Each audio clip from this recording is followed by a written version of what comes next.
Welcome to Majestic Meditations and More. If you are watching this, I thank you for tuning in. I hope that you've had the opportunity to watch the other videos in this series. Today's video is the 5th video of the Spiritual Gift Clair series.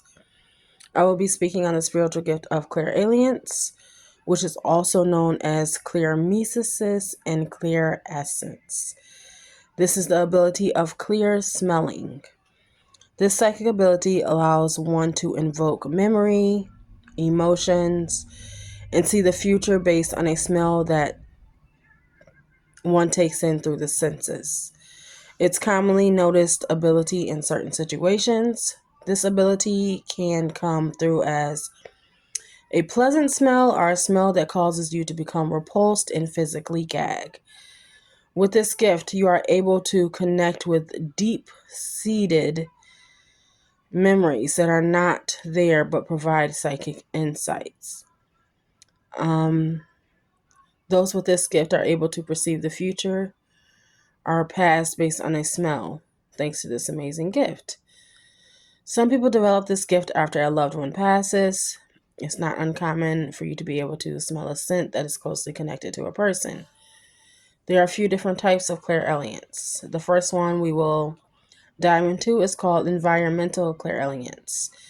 This type of clairalience allows the individual to perceive scents that are associated with a certain environment. With this type, you can smell a particular flower associated with a certain place, even if you're not in this actual environment. The next one is retrocognitive clairalience. With this particular gift of clairalience, you can recognize smells associated with past events or experiences. This is the gift of clairalience that I have. I am able to smell the scent of a dish or scent of a perfume or cologne of someone who has passed over. As a sign, my mom often leaves a scent of perfume, where my grandmother leaves me the smell of vanilla. The third type is psychometric clairalience. You are able to perceive the scent of a person when holding an object connected to them. And the last one is mediumistic clairalience. With mediumistic, you smell spirits or otherworldly entities from other realms. This is another ability that I also have, and it can be one of the harder ones because until you are able to relay a message, the scent is very persistent and it doesn't usually disperse until you release it. So imagine you receive a visit from someone that smoked and that smell filled your room until their presence was acknowledged. I had a recent experience with a scent of cool water cologne filled my room and I could not get away from it for like 3 whole days. Nice smell, but not something that you want to constantly have in your nostrils. Some people are born with this gift while others choose to develop it. It is one of the harder gifts to develop because your sense of discernment has to be strong enough to differentiate between the physical world smells or if it's a spiritual message. If you think that you may have one of the gift of clairalience but aren't sure, here are a few signs that can help you find your way. First sign is you have a highly developed sense of smell. If you have always been sensitive to mildly strong smells to the point of fainting or feeling overwhelmed. Number 2, you smell things that other people can't. These are messages from your enlightened masters and your higher self trying to guide you through important times in your life. Number 3, sudden excessive sneezing. The sneezes come on sudden and the sneezing becomes so excessive when there's really no logical reasoning. This would also be a sign from ascended masters that are trying to communicate with you or even an ancestor. Number 4, you can smell things that are not physically present. Remember what I stated earlier about smelling the cologne or smoke? I was the only one in the room and I don't smoke. This includes sudden smells out in public as well. For example, smelling mouthwash in the middle of a restaurant. In this video, I'm going to do something a little different and give you an idea about the different smells you can experience and what they can mean. Just a couple of them. By understanding this, it can help you discern between what is positive or what's negative energy in terms of smell. First smell is a spirit of darkness or demonic. These smells can be horrible, like horrible. It may be a smell of sulfur or rotted or corpse-like. The smell can even smell like pine, like a pine tree or the woods after a rain. This can be on a living person, place, or thing.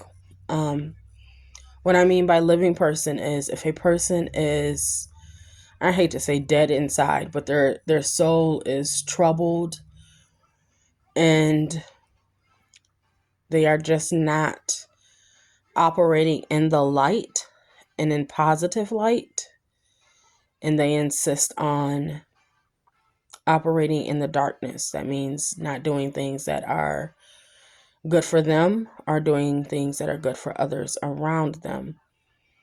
That person can have that particular smell. Another smell is one of the spirits. I mentioned before about smells that, would connect to them.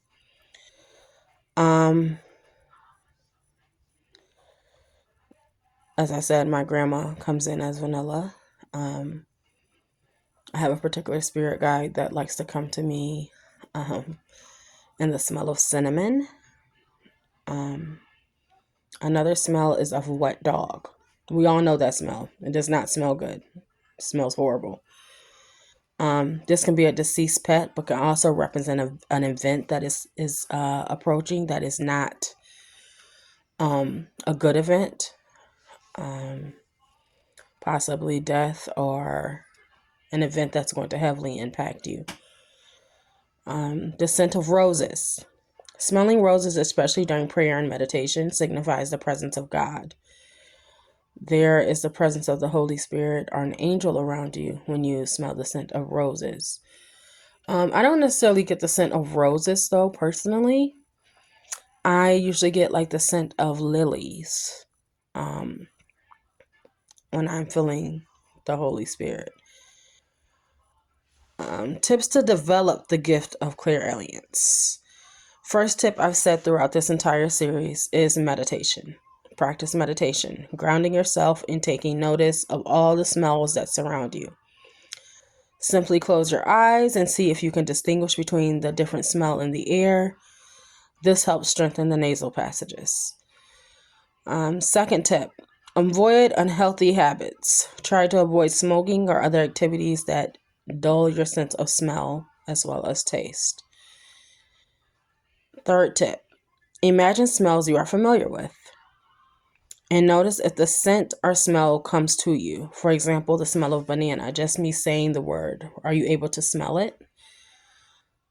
This exercise will also help by developing the gift of creating a bridge with the left side of the brain and your nasal passages. Fourth tip, practice with friends or family. Observe and try to predict their mood and emotions just from their smell. This is something that I try to do daily. The most important tip is making sure your intuition is good. By your intuition being strong, your discernment is strengthened, and it gives you the ability to determine what is from your spiritual self and what is coming from your 3D self. This concludes this video. If you have not had a chance to watch the others of this series or the video on intuition, please feel free to do so. Should you have any questions, reach out to me. And if you're interested in booking an energy healing session, I am available by email and direct message, or leave a comment below and I will reach out to you. My email is intrinsichealingllc@gmail.com, INTRINSIC healing, HELING, LLC@gmail.com. I will be adding a link to my website very soon. Peace, love, and blessings. And if you remember nothing else, remember you are justified to be unique. Don't be afraid to shine your light. God bless.